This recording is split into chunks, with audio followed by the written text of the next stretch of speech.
Hello and नमस्कार दोस्तों, कैसे हैं आप सभी। आई होप आप सभी बढ़िया होंगे। फ्रेंड्स, हम लोग हिंदी व्याकरण पढ़ रहे हैं और जिसमें हमने इससे पहले के वीडियो में स्वर के बारे में डिस्कशन कर लिया है, स्वर के बारे में पढ़ लिया है। आज का हमारा टॉपिक रहेगा व्यंजन। व्यंजन किसे कहते हैं, इसके कितने प्रकार होते हैं, इसके बारे में हम जानेंगे। फ्रेंड्स, जहाँ तक व्यंजन की बात करूँ, मैं इस टॉपिक की बात करूँ, काफ़ी महत्वपूर्ण टॉपिक है। इससे भी क्वेश्चन आते हैं और पूछ लिया जाता है कि व्यंजन क्या होते हैं, इनकी संख्या कितनी होती है, वर्णों में व्यंजन किन्हें कहा जाता है, व्यंजनों के प्रकार पूछ लिए जाते हैं कि वो कितने प्रकार के होते हैं और किस प्रकार के अंतर्गत कौन कौन से व्यंजन आते हैं। तो चलिए हम लोग देखते हैं, सीखते हैं। आज काफ़ी इंटरेस्टिंग है, कोई घबराने वाली बात नहीं है कि बहुत ज़्यादा टफ है। आप यदि इनकी प्रैक्टिस करेंगे, जैसे स्वर का भी मैंने आपको बताया था, यदि आप इनकी प्रैक्टिस करते हैं तो बहुत इजीली और लॉन्ग टाइम तक ये आपको याद रहेंगे और समझ में आएंगे। सो फ्रेंड्स, बिल्कुल मज़े से पढ़ते हैं हम, बहुत ईजी है और काफ़ी महत्वपूर्ण। जितना सरल है उतना महत्वपूर्ण भी है और फ्रेंड्स उतनी ही जल्दी हम भूल भी जाते हैं। सो हम इसे थोड़ा हमें ध्यान से भी पढ़ना है ताकि ये चीज़ें हमें बार बार रिविज़न करने की ज़रूरत ना पड़े। एग्ज़ाम टाइम पे हम एग्ज़ाम टाइम पे उन्हीं चीज़ों पर फोकस करें जो थोड़ा टफ है और इम्पॉर्टेंट है एग्ज़ाम के दृष्टिकोण से, और ये चीज़ें हमें केवल हमेशा के लिए आज ही पढ़कर याद हो जाए। ठीक है फ्रेंड्स, तो स्टार्ट करते हैं। व्यंजन। व्यंजन के आगे मैंने लिखा है स्वर की सहायता से बोले जाने वाले वर्ण। मतलब वर्णमाला में वे वर्ण जो स्वर की सहायता से बोले या लिखे जाते हैं व्यंजन कहलाते हैं। आप डेफिनेशन क्या लिखेंगे अपने नोट्स में, आप लिखेंगे कि वे वर्ण जो स्वर की सहायता से बोले व लिखे जाते हैं व्यंजन कहलाते हैं। यदि हम वे स्वर की सहायता से नहीं लिखे जाते हैं या नहीं बोले जाते हैं तो उन वर्णों के नीचे हलंत लगाया जाता है। क्या लगाया जाता है? हलंत लगाया जाता है ना। क्या हो गई डेफिनेशन? वे वर्ण जो स्वर की सहायता से बोले व लिखे जाते हैं व्यंजन कहलाते हैं। यदि स्वर की सहायता नहीं ली जाती है तो उन वर्णों के नीचे हलंत लगाया जाता है। क्या लगाया जाता है? हलंत। और कौन से वर्णों के नीचे हलंत लगाया जाता है? जो व्यंजन होते हैं। ठीक है, व्यंजनों के नीचे हलंत यदि लगा देंगे तो स्वर की आवश्यकता नहीं होगी और वे हलंत लगे हुए वर्ण भी व्यंजन ही कहलाएंगे। तो आपने डेफिनेशन लिख ली होगी, आई होप। जो मैंने पहले बोली मैं एक बार फिर से रिकॉल कर देती हूँ, आपने लिख ली होगी तो आप चेक कर लीजिएगा। वे वर्ण जो स्वर की सहायता से बोले व लिखे जाते हैं व्यंजन कहलाते हैं। यदि स्वर की सहायता नहीं ली जाती है वर्णों को लिखने में, है ना, यदि स्वर की सहायता नहीं ली जाती है तो उन्हें हलंत के माध्यम से लिखा जाता है या हलंत की सहायता से लिखा जाता है। अब हलंत क्या है, अब हम ये देख लेते हैं। ये तो आपकी डेफिनेशन हो गई व्यंजन की। लेकिन यहाँ पे एक डाउट हो गया, किन्हीं बच्चों को ये नहीं पता होगा कि हलंत क्या है, तो मैं उनके लिए बता देती हूँ। काफी बच्चों को पता भी होगा। हलंत एक आड़ी तिरछी रेखा होती है। हलंत क्या है? तो हलंत एक आड़ी तिरछी रेखा है जो कि वर्णों के नीचे लगाई जाती है। क्या है? एक आड़ी तिरछी रेखा है। इस तरह की एक आड़ी रेखा होती है जो कि वर्णों के नीचे लगाई जाती है। जैसे कि क हो गया तो क के नीचे ये लगा दिया, आपने देखा ही होगा, अधिकतर लगी हुई इस तरह से लगा दिया। ख हो गया तो ख के नीचे लगी हुई ये मात्रा। ग हो गया तो ये लगा दिया। ठीक है, तो ये जो आड़ी तिरछी रेखा लगी हुई है, ये क्या कहलाती है? ये कहलाती है हलंत। इन्हें हलंत कहा जाता है। ये जो आड़ी रेखाएं लगी हुई है ना, इन्हें हलंत कहा जाता है। मैं एक बार लिख के बता देती हूँ आपको। हलंत,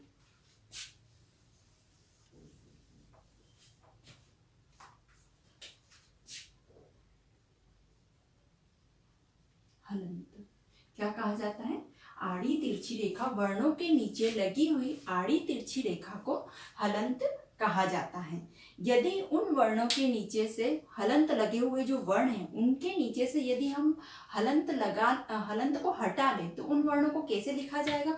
तो उन वर्णों को कुछ इस तरह से लिखा जाने लगेगा फिर। जैसे कि सपोज यहाँ पे हम लिख रहे हैं कुछ वर्ण क, ख, ग और घ। ये कुछ वर्ण मैंने लिखे, इनके नीचे मैं लगा रही हूँ हलंत। ठीक है, ये अब इन्हें एक और माध्यम है जिसमें हमें बिना हलंत के भी हम इन्हें लिख सकते हैं, लेकिन उनमें लिखने का तरीका थोड़ा बदल जाएगा। क्या बदल जाएगा? यदि हम इन वर्णों में से या इन व्यंजनों में से हलंत हटा लेते हैं तो इन्हें हम जब लिखेंगे स्वतंत्र रूप से तो कैसे लिखेंगे? बिना खड़ी पाई के लिखेंगे, है ना। खड़ी पाई के बगैर लिखा जाएगा इन्हें। जैसे कि क को लिखा जाएगा कुछ इस तरह, ख को लिखा जाएगा इस तरह, ग को लिखा जाएगा इस तरह, ठीक है। घ को लिखा जाएगा इस तरह बिना खड़ी पाई के। यदि हलंत नहीं लगाते हैं तो ये क्या कहलाएंगे? ये व्यंजन कहलाएंगे। यदि हलंत नहीं लगाते तो हमें इस तरह लिखना पड़ेगा, और यदि हमें हलंत लगाना ही है और इन्हें खड़ी पाई के साथ में लिखना है तो हमें स्वर की सहायता लेनी पड़ेगी, जो कि शर्त है व्यंजन में कि कोई भी वर्ण तभी व्यंजन कहलाएगा जो कि स्वर की सहायता से लिखा या बोला जाता है। अब वह कौन सा स्वर है जिनकी सहायता से इन्हें लिखा जाता है पूरी तरीके से? देखिए, पूरा लिखना है तो आपको हलंत लगाना पड़ेगा यदि स्वर की सहायता नहीं ले रहे हैं तो, जैसा कि डेफिनेशन में शर्त रखी थी अपन ने। लेकिन यदि आप इसे पूरा लिखना चाहते हैं और हलंत भी नहीं लगाना चाहते हैं तो आपको स्वर की सहायता लेनी पड़ेगी। स्वर की सहायता से ही ये लिखे जाएंगे। अब स्वर की सहायता कैसे लेनी पड़ेगी? यदि हम इस क में, अब जैसे ये तो हमने क्या लिख दिया था, अब ये तो हमने बिना हलंत के लिख दिया है, तो हमें खड़ी पाई के बिना लिखना पड़ा है इन्हें यदि हम हलंत नहीं लगाते हैं। अब यदि हम इनमें स्वर जोड़ देते हैं, स्वर कौन सा? तो अ स्वर सबके साथ जुड़ेगा, ठीक है। इनमें एक ये कॉमन बात रहेगी कि सभी वर्णों के साथ में यदि उन्हें व्यंजन बनाना है तो अ स्वर को जोड़ेंगे, तो अ स्वर जुड़ जाएगा, तो उसके बाद इन्हें हम इस रूप में लिख सकते हैं। कैसे? इस रूप में क, ख, ग और घ, वो भी बिना किसी हलंत की सहायता के। बिना किसी हलंत की सहायता से हम इन्हें लिख सकते हैं, लेकिन कब लिख सकते हैं? जब हम स्वर की सहायता लें। यदि हम स्वर की सहायता नहीं ले रहे हैं तो हमें इन्हें किनकी सहायता से लिखना पड़ेगा? हलंत की सहायता से लिखना पड़ेगा। और हलंत क्या है? तो वर्णों के नीचे खींची जाने वाली आड़ी तिरछी रेखा को हलंत कहा जाता है। तो आई होप आपको व्यंजन क्लियर हो गया होगा कि व्यंजन कैसे लिखना है। पहले तो व्यंजन की शर्त यही है कि स्वर की सहायता से लिखे व बोले जाते हैं, लेकिन यदि स्वर की सहायता नहीं लेनी है तो उन्हें हलंत के माध्यम से लिखा जाता है। यदि हलंत भी नहीं लिखना है, मतलब हलंत की भी सहायता नहीं लेना है, स्वर की भी सहायता नहीं लेना है, तो आप उन्हें कैसे लिखेंगे? आप उन्हें बिना खड़ी पाई की सहायता के लिखेंगे। लेकिन यदि खड़ी पाई की सहायता से लिखना है और हलंत नहीं लगाना है तो आप उसमें स्वर ऐड करेंगे। शर्त ये है कि स्वर है, ऐड कर रहे हैं तो आपको हलंत नहीं लगाना है, और यदि आप हलंत का उपयोग कर रहे हैं तो आपको स्वर ऐड करने की जरूरत नहीं है।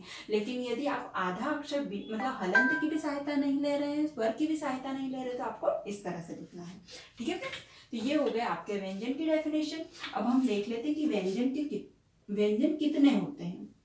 जैसे कि हमने स्वर देखा था कि स्वर कितने होते थे, तो संस्कृत में यदि वर्णमाला की बात करें तो संस्कृत के आधार पे 13 स्वर थे, और यदि हम हिंदी भाषा की बात करें तो हिंदी भाषा में हमने 11 स्वर देखे थे, ठीक है।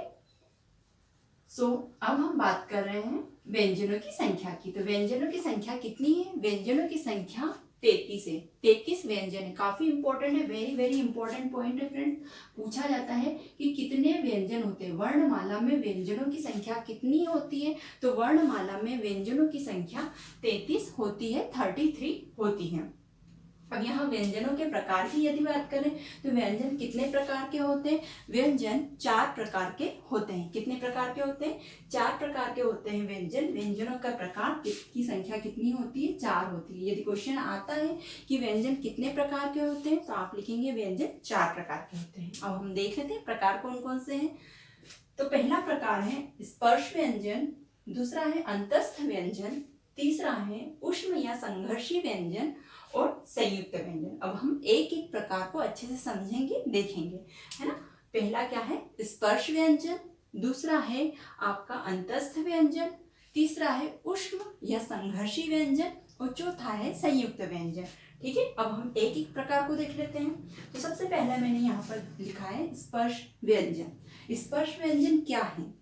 तो डेफिनेशन लिखिए। आप पहले इतना नोट डाउन कर लीजिए, पहले आप व्यंजन की डेफिनेशन लिखेंगे, जो मैंने बताई है। फिर हलंत क्या है उसे नोट करके हलंत की डेफिनेशन लिख लेंगे, ठीक है। अलग से ब्रैकेट में एक पूरा टेबल बनाएंगे आप, एक उसमें इस टाइप से, जैसे कि हलंत का डेफिनेशन लिखा आपने, हलंत लिखा, हलंत की डेफिनेशन लिखी यहाँ पे परिभाषा, और उसे इस तरह से बॉक्स में बंद कर देंगे, ठीक, अलग से। और उसके बाद में आप क्या लिखेंगे, हलंत का सब कुछ हो गया, एग्जाम्पल वगैरह आप दे दीजिए जैसा मैंने बताया है आपको, ताकि वो चीज़ें क्या याद रहती है। यदि आप फिर से मेरा वीडियो देखेंगे तो वो चीज़ें आपको रिपीट हो जाएगी, आप केवल नोट्स खोल के बैठ जाइएगा और देख लीजिएगा तो फिर से भी समझ में आ जाएगा, ठीक है। उसके बाद में आप क्या करेंगे, बॉक्स वाला हो जाएगा, एग्जाम्पल्स हो जाएंगे। उसके बाद में आप लिखेंगे कि व्यंजनों की संख्या कितनी है, तो व्यंजनों की संख्या 33 है, 33 है ना। वर्णमाला में व्यंजनों की संख्या 33 है। व्यंजनों के प्रकार 4 प्रकार के होते हैं व्यंजन, उनके नाम लिख लेंगे, स्पर्श व्यंजन, अंतस्थ व्यंजन, उष्ण या संघर्षी व्यंजन, और लास्ट हो जाएगा संयुक्त व्यंजन। ये 4 प्रकार हो गए। अब आप हेडिंग डालिए स्पर्श व्यंजन क्या है। अब हम देख लेते हैं स्पर्श व्यंजन क्या है। तो डेफिनेशन लिखिए, वे वर्ण या फिर आप इस तरह से लिखिए, वे व्यंजन वर्ण जो जिह्वा के स्पर्श मात्र से उच्चारित हो जाते हैं, स्पर्श व्यंजन कहलाते हैं। स्पर्श व्यंजन क्या है, वे वर्ण व्यंजन, है ना, वे वर्ण व्यंजन जो जिह्वा के स्पर्श मात्र से उच्चारित हो जाते हैं, स्पर्श व्यंजन कहलाते हैं। यहाँ पर हम समझते हैं डेफिनेशन को, जिह्वा के स्पर्श मात्र से मतलब कि वर्णमाला के वो व्यंजन या वे वर्ण जो बहुत इजीली बोले जाते हैं, है ना, ज़्यादा उनमें हमें ज़्यादा घर्षण की आवश्यकता नहीं होती है, स्वर तंत्रियों पर बहुत ज़्यादा अधिक बल देने की आवश्यकता नहीं होती है। इसमें महत्वपूर्ण यदि कोई अंग है तो जिह्वा है, हमारी टंग है, इसके स्पर्श मात्र से ही इनका उच्चारण हो जाता है। तो ऐसे व्यंजन क्या कहलाएंगे, ऐसे व्यंजन स्पर्श व्यंजन कहलाएंगे। अब स्पर्श व्यंजन हम देख लेते हैं फ्रेंड्स, स्पर्श व्यंजन की संख्या कितनी होती है, तो स्पर्श व्यंजनों की संख्या 25 होती है। 25 स्पर्श व्यंजन पाए जाते हैं। कितने, 25। टोटल कितने व्यंजन हैं, 33 में से 25 केवल स्पर्श व्यंजन ही होते हैं। 25 तो केवल स्पर्श व्यंजन के अंतर्गत ही आते हैं। शेष जितने भी व्यंजन बचते हैं वे इन 3 प्रकारों में डिवाइड किए गए हैं। तो ये कौन कौन से 25 व्यंजन है वे देख लेते हैं। काफी महत्वपूर्ण है फ्रेंड्स, ये जो टेबल मैंने बनाया है ये बहुत इंपॉर्टेंट है। इस टेबल को आप रट लीजिएगा, बार बार बनाकर देख लीजिएगा, इनमें से क्वेश्चन आते ही आते हैं। यदि आप याद न रख पाएंगे तो फटाफट वहां पर आप टेबल बना के भी क्वेश्चन का आंसर सही टिक कर सकते हैं, ठीक है। तो अब हम समझ लेते हैं जो ये स्पर्श व्यंजन है फ्रेंड्स, जिनकी संख्या मैंने आपको 25 बताई है, इन्हें उच्चारण के स्थान के आधार पर टेबुलर फॉर्म में बनाया गया है और उसी आधार पर इन्हें डिवाइड भी किया गया है।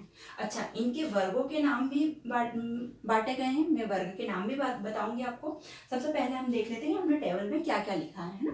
तो हमने सबसे पहले समझने की बात है हमें स्पर्श व्यंजन को, तो हम देखेंगे ध्वनि का नाम, कि हम जब इन्हें उच्चारित करते हैं तो ध्वनि का नाम क्या है।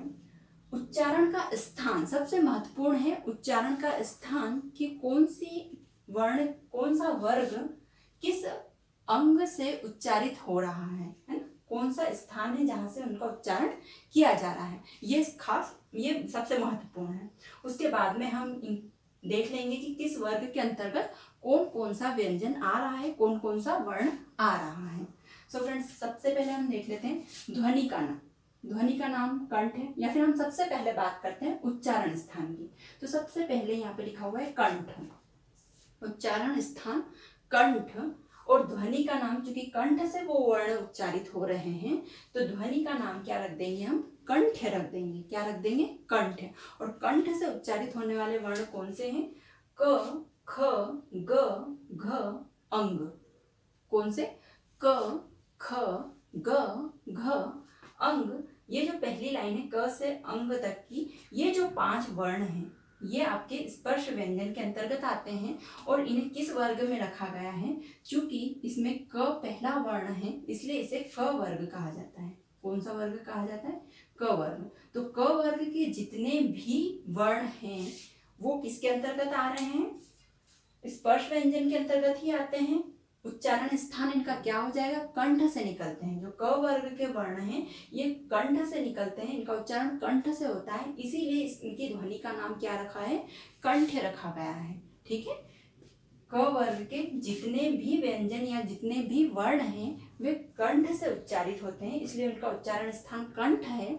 और उच्चारण चूंकि कंठ से हो रहा है इसलिए ध्वनि का नाम क्या हो जाएगा? कंठ हो जाएगा।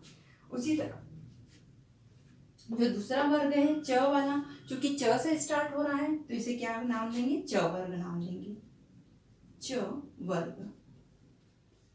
ठीक है, तो ये च वर्ग हो गया। इसका उच्चारण स्थान क्या है? जो च वर्ग है, च के अंतर्गत जितने भी वर्ण आ रहे हैं, च, छ, ज, झ, इय ना, ये जितने भी वर्ण आ रहे हैं इनका उच्चारण तालु से होता है। तालु फ्रेंड्स हमारे मुख का जो ऊपर वाला भाग है, तालु, यहाँ से होता है इनका उच्चारण। ठीक है, च, छ, ज, झ, इय, तो इनका उच्चारण स्थान क्या हो जाएगा? तालु हो जाएगा। चूंकि तालु से इनका उच्चारण हो रहा है इसलिए यहाँ की ध्वनि का नाम क्या हो जाएगा? तालव्य हो जाएगा।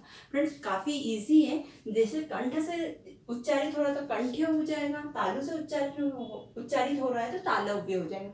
बस आपको याद क्या रखना है? आपको याद क्या रखना है कि तालु के अंतर्गत कौन सा वर्ग आ रहा है, तो आप याद रखेंगे च वर्ग। बाकी यदि आपको वर्णमाला याद है तो आपको पता ही होगा च वर्ग के अंतर्गत कौन से 5 वर्ण आएंगे, तो वो आप सीरीज से लिख दीजिएगा, सीरियल से, च, छ, ज, झ, इ, ये 5 हो जाएंगे।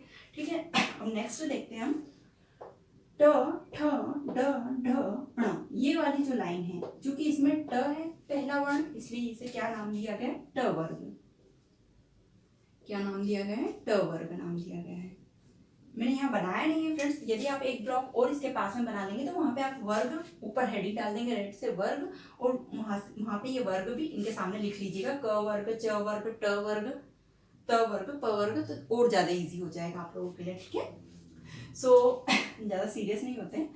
हाँ ठीक है, तो ट वर्ग हो गया। अब ट वर्ग का उच्चारण इस वर्ग के अंतर्गत आने वाले जितने भी वर्ण हैं उनका उच्चारण कहाँ से हो रहा है? मूर्धा से हो रहा है, और मूर्धा से होने के कारण इनकी ध्वनि का नाम क्या हो जाएगा? मूर्धन्य हो जाएगा। ट है ना, मूर्धा मतलब कि क्या हो जाएगा? तालु के आगे वाला थोड़ा सा भाग उसे मूर्धा कहा जाता है, तो मूर्धा, और ध्वनि का नाम क्या हो जाएगा? मूर्धन्य हो जाएगा। तो ये ट वर्ग की बात हो गई। अब हम त वर्ग की बात कर लेते हैं, क्योंकि ये वाली जो लाइन है इसमें त वर्ण सबसे आगे है, इसलिए कौन सा वर्ग हो जाएगा? त वर्ग। अब इसके अंतर्गत कौन कौन से वर्ण आ रहे हैं हम देख लेते हैं। त, थ, द, ध और न, ये 5 वर्ण आ रहे हैं, और इनका उच्चारण कहाँ से हो रहा है? दंत से हो रहा है। दंत मतलब दांतों को कहा गया है यहाँ पे, क्योंकि दंत है इनका उच्चारण स्थान, इसलिए ध्वनि का नाम क्या हो जाएगा? दंतई हो जाएगा। ध्वनि का जो नाम है दंत से उच्चारण होने के कारण ध्वनि का नाम दंतई हो जाएगा। क्या हो जाएगा फ्रेंड्स? दंतई। और कौन कौन से आ रहे हैं? त, थ, द, ध, न, और वर्ग कौन सा हो जाएगा? त वर्ग। अब नेक्स्ट देख लेते हैं प, चूंकि प, फ, ब, भ, म, इस वाली लाइन में प सबसे पहले आ रहा है इसलिए वर्ग का नाम हो जाएगा प वर्ग। क्या हो जाएगा? प वर्ग। प वर्ग के अंतर्गत आने वाले जितने भी वर्ण हैं इनका उच्चारण ओष्ठ, ओष्ठ मतलब होठों की बात की जा रही है फ्रेंड्स, होठों से हो रहा है, इसलिए ध्वनि का नाम ओष्ठई हो गया, उच्चारण स्थान ओष्ठ हो गया। आपको याद रखना है कि प वर्ग का उच्चारण ओष्ठ मतलब होठों के द्वारा होता है। जैसे कि आप प उच्चारण कर रहे हैं तो होठ बंद होते हैं, लिप्स का यूज हो रहा है यहाँ पे, इसलिए इसे क्या बोला गया है? ओष्ठ बोला गया है। उच्चारण स्थान ओष्ठ है इसका, और ध्वनि का नाम ओष्ठई बोला गया है। और चूंकि प से स्टार्ट हो रहा है तो प वर्ग हो गया। और कौन कौन से वर्ण आ रहे हैं? प, फ, ब, भ, म, ये आ रहे हैं। सो फ्रेंड्स हर वर्ग में 5-5 वर्ण हैं, इसलिए जितने भी वर्ण हैं उनकी संख्या कितनी हो गई? 25 हो गई। क्योंकि ये वर्ण व्यंजन है इसलिए, और स्पर्श व्यंजन के अंतर्गत आ रहे हैं, इसलिए स्पर्श व्यंजन की संख्या कितनी हो गई है? स्पर्श व्यंजनों की संख्या 25 हो गई है, 25 हो गई है। तो ये फ्रेंड्स आपको समझ में आ गया होगा कौन कौन से वर्ण आ रहे हैं इसके अंतर्गत, कहाँ से उनका उच्चारण स्थान है, ध्वनि का नाम क्या है, पूछा जाता है फ्रेंड्स। प वर्ग, प वर्ग का उच्चारण स्थान क्या है? तो आपको पता होना चाहिए ओष्ठ है। त वर्ग का उच्चारण स्थान क्या है? तो दंत पता होना चाहिए। च का तालु है। क का कंठ है, ट का मूर्धा है, ये चीजें आपको पता होना चाहिए। साथ ही साथ यदि ये पता है आपको, ये याद हो जाएगा, तो आपको ध्वनि का नाम भी याद हो जाएगा। कंठ से निकली तो कंठै, तालु से निकली तो तालव्य, दंत से निकली तो दंतै, मूर्धा से निकली तो मूर्धन्य, ओष्ठ से निकली तो ओष्ठै। ठीक है। और ये वर्ग, चूंकि इनके जो वर्ण पहले हैं जिस लाइन में, उस आधार पर इनके वर्ग डिवाइड हो गए। जैसे क वाली लाइन है तो क वर्ग, च वाली लाइन है तो च वर्ग, ट वाली लाइन है तो ट वर्ग, ये त वाली है तो त वर्ग, और प वाली है तो प वर्ग। है ना फ्रेंड्स इजी। अब हम यहाँ फ्रेंड्स मैंने कुछ इनके ऊपर भी लिखा हुआ है। अघोष अल्प प्राण, अघोष महाप्राण, सघोष अल्प प्राण, सघोष महाप्राण, सघोष अल्प प्राण नासिक्य। यहाँ से भी क्वेश्चन आते हैं फ्रेंड्स। नाम सुनने में काफी टफ लग रहे हैं और ऐसा लग रहा है कि पता नहीं क्या पढ़ने वाले हैं और ये याद रहेगा भी कि नहीं। तो देखते हैं मैं याद रहता है कि नहीं। मुझे लगता है कि आप लोगों को काफी इजी लगने वाला है और बहुत फटाफट याद भी होने वाला है। ठीक है, सो हम देख लेते हैं। तो फ्रेंड्स सबसे पहले हम समझते हैं कि ये अघोष क्या है, सघोष क्या है, अल्प प्राण क्या होता है, महाप्राण क्या होता है। तो सबसे पहले हम घोष की बात करते हैं, अघोष और सघोष की। अघोष और सघोष वर्ण जो शब्द हैं, इनमें आपको एक कॉमन शब्द दिख रहा होगा, इनके पीछे लिखा हुआ घोष। घोष जिसका अर्थ होता है नाद या उच्चारण करना, है ना। इसका अर्थ क्या होता है, घोष का अर्थ होता है, घोष का अर्थ होता है फ्रेंड्स नाद या उच्चारण करना। अच्छा फ्रेंड्स, आप लोग लिख रहे हैं ना, मैं जो बोलते जा रही हूँ आपको लिखना है। जैसे आपने स्पर्श व्यंजन की डेफिनेशन लिखी होगी, जैसा मैंने कहा होगा, है ना। यदि नहीं लिखी होगी तो वीडियो को फिर से आप पीछे कीजिए और उसे लिखिए। उसके बाद में ये टेबल बनाइए बाकायदा पूरी जैसे बनी हुई है। बाकी मैंने जो समझाना था वो तो आपको समझा ही दिया है। ये टेबल से आपको बिल्कुल वो चीज़ें समझ में आ जाएगी। उन चीज़ों को लिखना नहीं है, बस केवल आप ये टेबल बना लेंगे तो आपको काफ़ी चीज़ें समझ में आ जाएगी। अब हम लोग इधर ध्यान देते हैं। ठीक है फ्रेंड्स, तो घोष का मीन्स क्या हो रहा था, घोष का मीनिंग था नाद या उच्चारण करना। ठीक है, बोलना या उच्चारित करना। जो हम स्वर तंत्रियों से जो ध्वनियां निकालते हैं, जिन ध्वनियों का उच्चारण करते हैं, जो ध्वनियां निकलती हैं, उन्हें क्या कहा जाता है, घोष कहा जाता है। किनकी सहायता से, स्वर तंत्रियों की सहायता से। घोष दो प्रकार के होते हैं। घोषत्व के आधार पर जो घोष है, जो नाद है, दो प्रकार का होता है, सघोष और अघोष।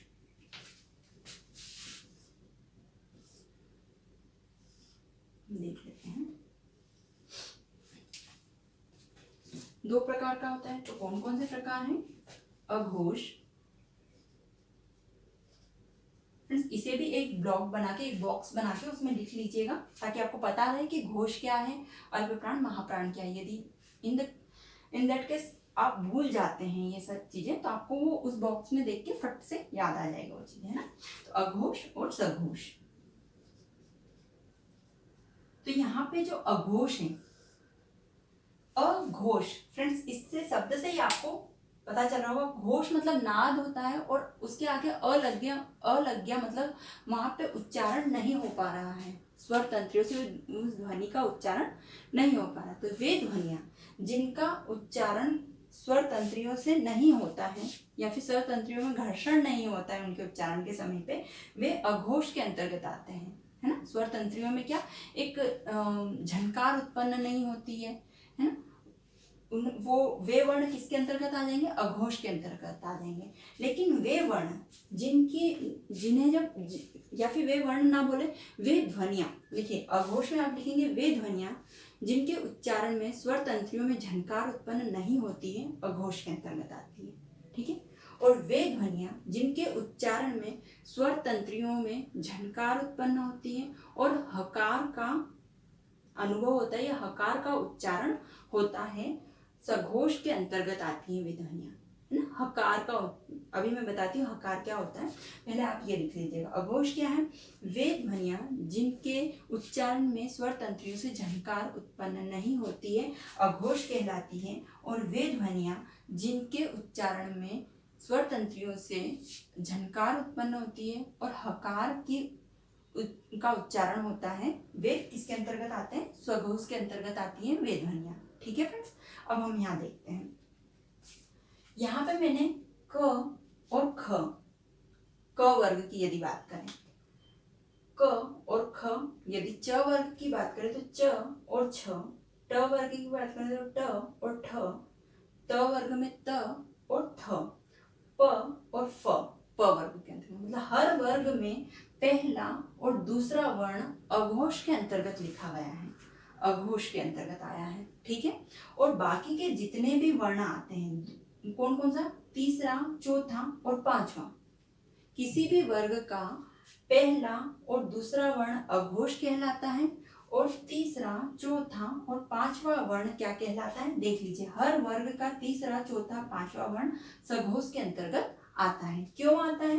क्योंकि यदि हम क का उच्चारण करते हैं या हम ख का उच्चारण करते हैं तो हमारी स्वर तंत्रियों में वो झनकार उत्पन्न नहीं होती है, या फिर कह सकते हैं कि कंपन नहीं होता है। क्या नहीं होता है फ्रेंड्स? कंपन नहीं होता है। इसलिए क ख किसी भी वर्ग का पहला व दूसरा वर्ण अघोष के अंतर्गत आता है। लेकिन बाकी जो है ग, घ, अंग या फिर ये ज, झ, इ, ड, ढ, ण, द, ध, न, ब, भ, म, इनके उच्चारण में स्वर तंत्रियों में कंपन होता है या झनकार उत्पन्न होती है और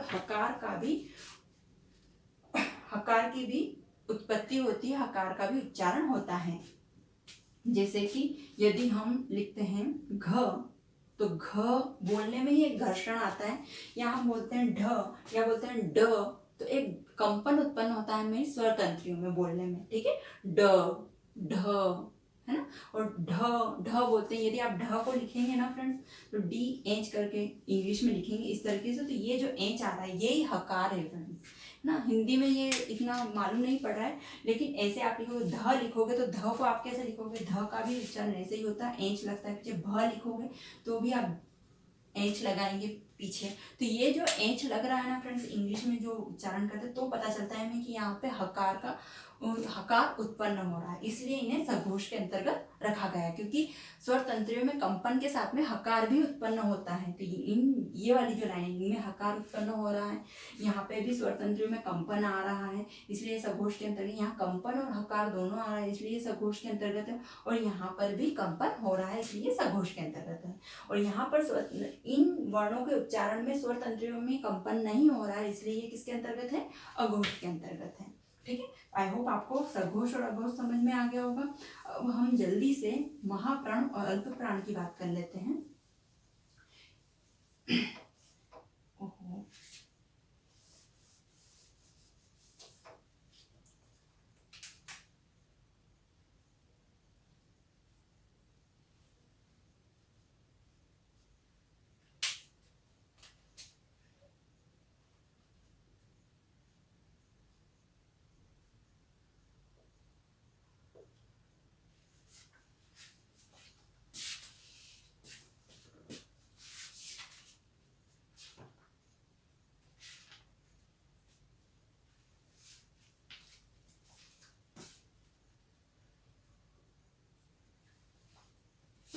अब फ्रेंड्स हम अल्प प्राण और महाप्राण की बात करते हैं। तो अल्प प्राण और महाप्राण में एक कॉमन शब्द क्या है, प्राण। प्राण का यहाँ पर अर्थ है हवा या वायु से, है ना। प्राण का अर्थ क्या है यहाँ पर, प्राण का अर्थ है हवा या वायु, हवा या वायु।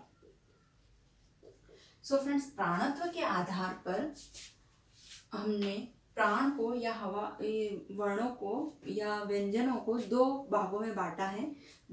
ध्वनियों को आप यूं लिखिए, प्राणत्व के आधार पर ध्वनियों को दो भागों में बांटा गया है। दो भाग कौन कौन से हो जाएंगे, अल्प प्राण और महाप्राण। अल्प प्राण व महाप्राण, ठीक है फ्रेंड्स, दो भागों में बांट दिया।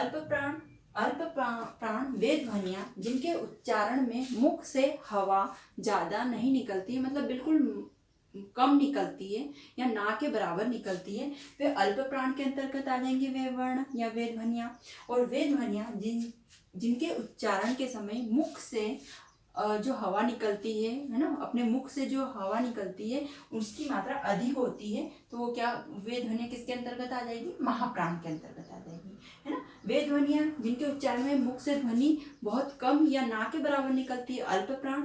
और वे ध्वनियाँ जिनके अंतर्गत मुख से हवा, जिनके उच्चारण में मुख से हवा अधिक निकलती है, महाप्राण के अंतर्गत आ जाती है। सो फ्रेंड्स, यहाँ पे जो अल्प प्राण है उसके अंतर्गत क वर्ग के अंतर्गत कौन कौन से वर्ण आ रहे हैं? तो पहला, तीसरा और पांचवा। पहला, तीसरा, पांचवा, ये जो वर्ण है ये किसके अंतर्गत आ रहे हैं? अल्प प्राण के अंतर्गत आ रहे हैं। और दूसरा और चौथा ये जो वर्ण है ये किसके अंतर्गत आ रहे हैं? महाप्राण के अंतर्गत। अब देखिए, क, ग और अंग इजीली बोले जाते हैं, च, ज और इय इजीली बोले जाते हैं, लेकिन जो ख है इसको बोलने में हमें एक विशेष जोर लगाना पड़ता है, मुख से ध्वनि अधिक निकलती है। फ्रेंड्स, मैं सेकंड चेक कर लेती हूँ।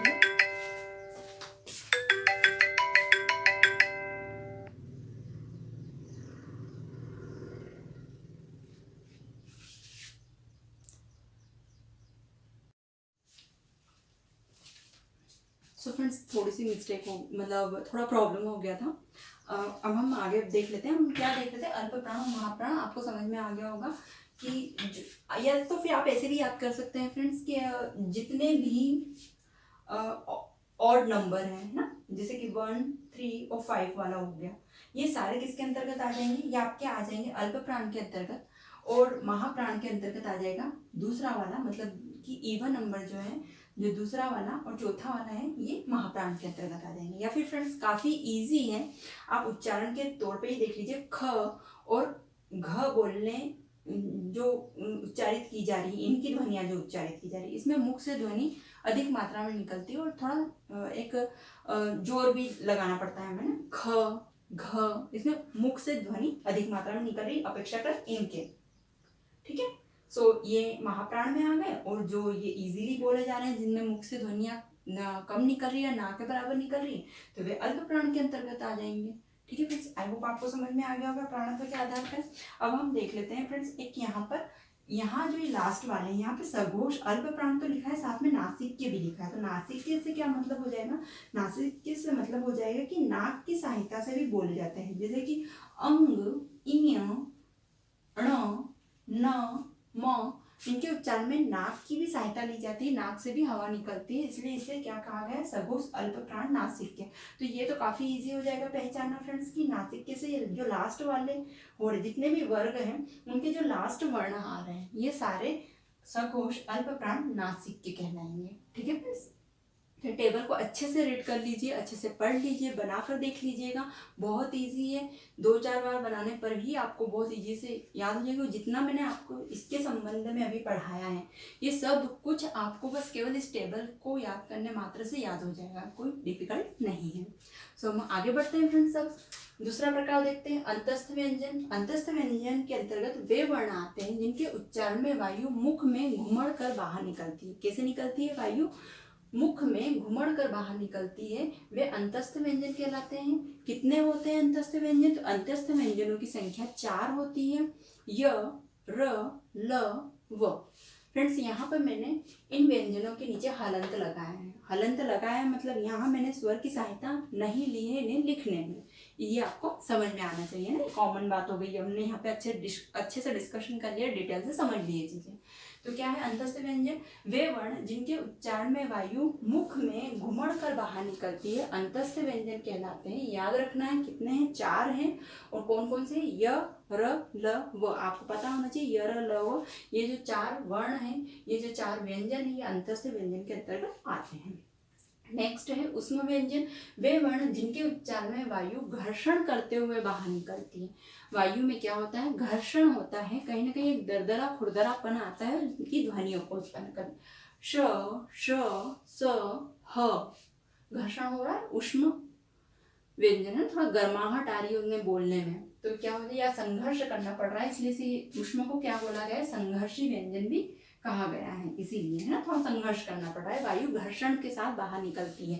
तो क्या आ जाएंगे? श, श, स और ह आ जाएंगे। ये किसके अंतर्गत आ जाएंगे? उष्म या संघर्षी व्यंजन के अंतर्गत। तो ये तीसरा हो गया आपका प्रकार। चौथा प्रकार है संयुक्त व्यंजन। चूंकि संयुक्त शब्द से समझ में आ रहा है कि व्यंजनों के मेल से बना हुआ व्यंजन होगा, दो व्यंजनों के मेल से निर्मित होने वाले वर्णों को संयुक्त व्यंजन कहा जाता है। वे वर्ण जो दो व्यंजनों के मेल से बनते हैं। किनके मेल से बनते हैं फ्रेंड्स? व्यंजनों के मेल से बनते हैं ना, इसमें स्वर की आवश्यकता नहीं है, दो व्यंजन आपस में मिलते हैं। ऐसा नहीं कि एक स्वर और एक व्यंजन मिलेगा तो संयुक्त व्यंजन बन जाएगा, नहीं फ्रेंड्स। दोनों वर्ण क्या होना चाहिए? व्यंजन होना चाहिए। वे क्या कहलाएंगे? संयुक्त व्यंजन कहलाएंगे। जैसे कि अक्ष, त्र, ज्ञ और श, ये चार व्यंजन अक्ष, त्र, ज्ञ और श, ये संयुक्त व्यंजन होते हैं। देख लीजिए, मैंने यहाँ पे आपको बता भी दिया है लिख के कि अक्ष का निर्माण क और श, जो षटकोण वाला श होता है, उसकी सहायता से बनता है। क्या बनता है? क्ष। त्र का निर्माण त व्यंजन और र व्यंजन के मेल से बनता है, त्र। और ज्ञ, ज और ईय, जो कि च वर्ग के अंतर्गत आता है, उसकी सहायता से बनता है ज्ञ। और श, श और र के मेल से बनता है। फ्रेंड्स, ये काफी महत्वपूर्ण है। ये पूरा आप इसको बार बार यदि याद ना हो तो रट्टा मार लेना, कुछ भी कर लेना, पर याद कर लेना, क्योंकि पूछा जाता है कि क्ष व्यंजन, जो संयुक्त व्यंजन है, वो कैसे निर्मित हुआ है, किन किन वर्णों की सहायता या किन व्यंजनों की सहायता से निर्मित हुआ है। खासकर ज्ञ में हम बहुत कंफ्यूज हो जाते हैं, यहाँ पे कंफ्यूजन आ जाता है। ये ज और इ की मदद से मिलकर बना है। श और र की मदद से मिलकर बना हुआ है, और त्र, त और र व्यंजन के मेल से निर्मित हुआ है। सो फ्रेंड्स, यहाँ पर आपके व्यंजन खत्म हो जाते हैं। ये हमने देख लिया, व्यंजनों की चार प्रकारों को भी समझ लिया। आई होप आपको अच्छे से समझ में आ जाएगा। एक और प्रकार है फ्रेंड्स द्विगुण व्यंजन, लेकिन जो देवनागरी लिपि है उसमें उसका उपयोग तो किया जाता है, लेकिन उसे इनके अंतर्गत रखा नहीं जाता है फ्रेंड्स। तो हम नेक्स्ट वीडियो में द्विगुण व्यंजन भी देख लेंगे, वो कौन कौन से व्यंजन है और उन्हें क्यों नहीं रखा जाता है। सो फ्रेंड्स, ये तो आपके व्यंजन के प्रकार थे। आपको यदि पूछा जाए तो आपको व्यंजन के चार ही प्रकार बताना है, द्विगुण व्यंजन को उसके अंतर्गत नहीं जोड़ना है, ठीक है। ये चार प्रकार हैं आपके, और इस तरह से हमने जितने भी 33 व्यंजन थे उन्हें डिवाइड किया है। 25 तो ये हो गए, बाकी सारों की संख्या कितनी हो गई? 4 हो गई है। जितने जो 3 प्रकार है उनमें 4 व्यंजन डिवाइड हो गए। आई होप आपको अच्छे से समझ में आया होगा फ्रेंड्स।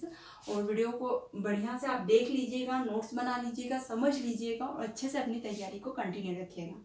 सो वीडियो देखने के लिए धन्यवाद। चैनल को सब्सक्राइब कर लीजिए ताकि और भी आगे मुझे मोटिवेशन मिलता रहे फ्रेंड्स, ताकि मैं अच्छे से अच्छे वीडियो बना सकूं और आप लोगों के लिए ला सकूं ईजी फॉर्म में। और यदि कुछ कठिन लग रहा हो, कुछ टफ लग रहा हो, तो आप कमेंट करके मुझसे पूछ लीजिए। हम उसे ईजी करने की कोशिश करेंगे और अच्छे से समझने की कोशिश करेंगे। सो फ्रेंड्स, वीडियो देखने के लिए धन्यवाद। बाय।